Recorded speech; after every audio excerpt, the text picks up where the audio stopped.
Cat ने कहा है कि पुलिस बल में ऊर्जावान और युवा उम्मीदवारों की जरूरत है।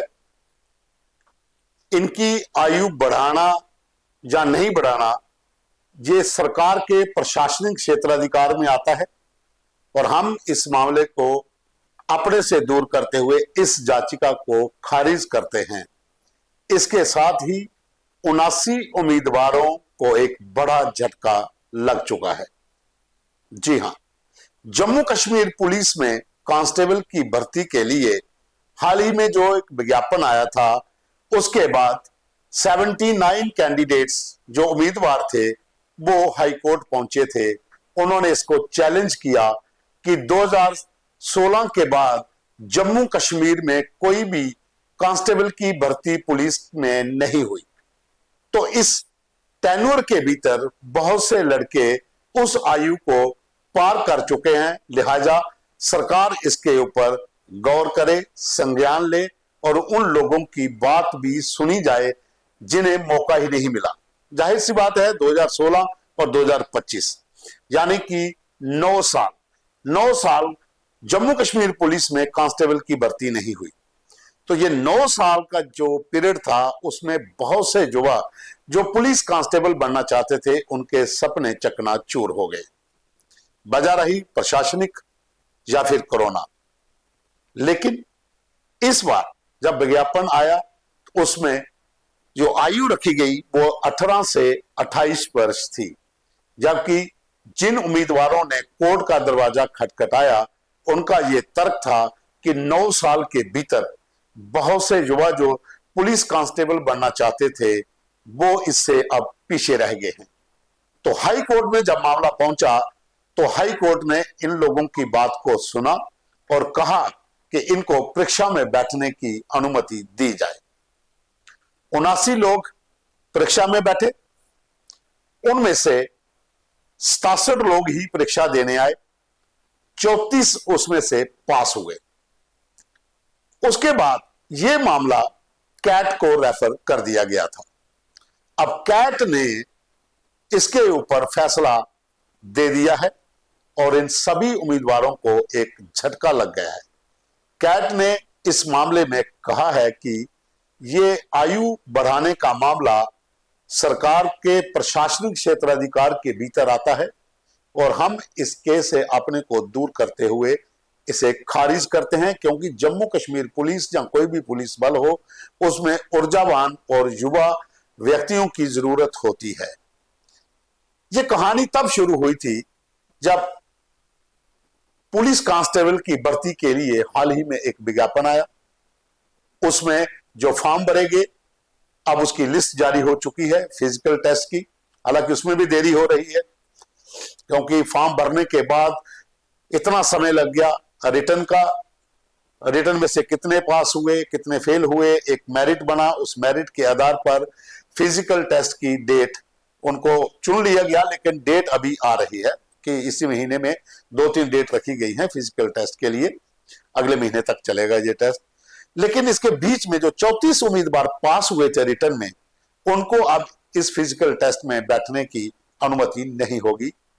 तो कहीं ना कहीं 79 उम्मीदवार जो ये सोचते थे कि जम्मू कश्मीर पुलिस में कांस्टेबल बनेंगे, उनको एक झटका लग चुका है। जम्मू कश्मीर में 2016 के बाद कोई भर्ती नहीं हुई। तब से कितने युवा जो हैं वो उस आयु सीमा को पार कर गए जो पुलिस कांस्टेबल बनना चाहते थे। 18 से 28 वर्ष की आयु, लेकिन 9 साल का गैप कौन पूरा करेगा? कोर्ट ने अपना फैसला दिया कि इनको अनुमति दी जाती है कि ये रिटन एग्जाम में बैठे। लेकिन अब पास होने के बाद कैट को जो रेफर किया गया था उसने इसको खारिज कर दी, याचिका को खारिज कर दिया है। अब इन उम्मीदवारों का क्या बनेगा? ये सभी उम्मीदवार जो तो रिटर्न में पास हुए 34 लोग, उनको उम्मीद थी कि उनको फिजिकल टेस्ट के लिए बुलाया जाएगा। वो रनिंग में या दूसरी जो अपना इनका पूरा क्राइटेरिया होता है उसे पास करके पुलिस कांस्टेबल बन सकेंगे। लेकिन उन 34 उम्मीदवारों का भी सपना टूट गया। तो कुल 79 उम्मीदवार थे जो जम्मू कश्मीर पुलिस में कांस्टेबल के लिए भर्ती होना चाहते थे।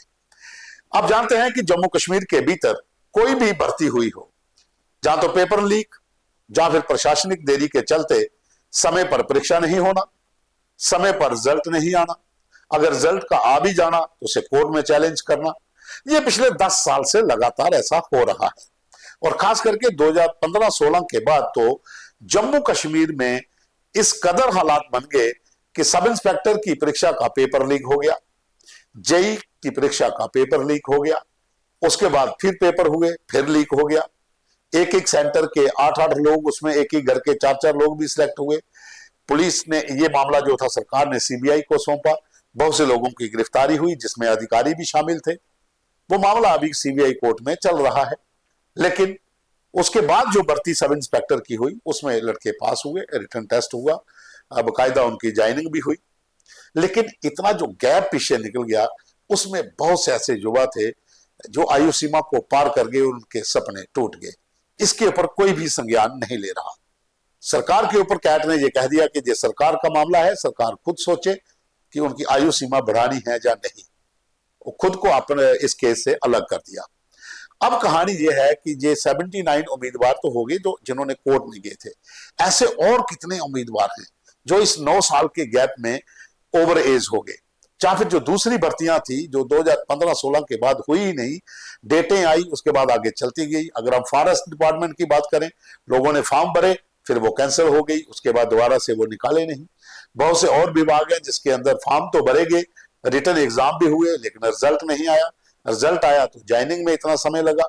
तो ये जो गैप होते हैं बीच में, इससे बहुत से युवा जो है वो सरकारी नौकरी से वंचित रह जाते हैं। हालांकि जो फॉर्म भरे जाते हैं उसमें जो फीस भरी जाती है उसका अच्छा सब पैसा सरकार कमाती है, करोड़ों के हिसाब से पैसा इनके पास आ जाता है। लेकिन आयु सीमा बढ़ानी हो तो कोई भी इसके ऊपर नहीं बोलता। अब सरकार के भीतर जो अधिकारी हैं वो तो कानूनी तौर पे अपना काम करेंगे, लेकिन सरकार के पास इन लड़कों की, इन जो जिनकी आयु अब आगे चल चुकी है, जो ओवरेज हो, उनकी बात कौन रखेगा? कोई ऐसा सहारा उनको मिल सकेगा क्या? कोई ऐसी एनजीओ जहां कोई वकील ऐसे जो सरकार के पास इस चीज को रखें कि इस 9-10 साल के गैप में जो ओवरेज हुए हैं वो अब कहां जाएंगे? इनके बारे में भी कुछ सोचना चाहिए।